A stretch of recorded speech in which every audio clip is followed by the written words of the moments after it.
just indicted by a grand jury in Maryland. Do you have a reaction to that? I didn't know that. You told me for the first time, but I think he's, a bad person. I think he's a bad guy. Yeah, he's a bad guy.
Just indicted by a grand jury in Maryland. Do you have a reaction to that? I didn't know that. You told me for the first time, but I think he's, a bad person. I think he's a bad guy. Yeah, he's a bad guy. It's too bad, but it's the way it goes. The case against him? That's the way it goes, right?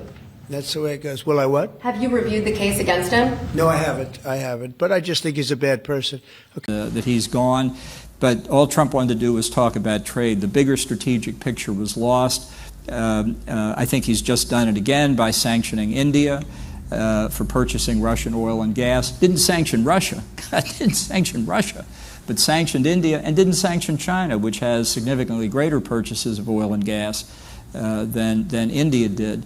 These are examples. I think he's fascinated by China. I tell the story in my book when Theresa May had him for lunch at Checkers. We were out there before the famous Helsinki summit, and Trump got onto the subject of his 2017 visit to China, and he said to Theresa May, "They gave me the biggest welcome that they have ever given any foreign leader in history."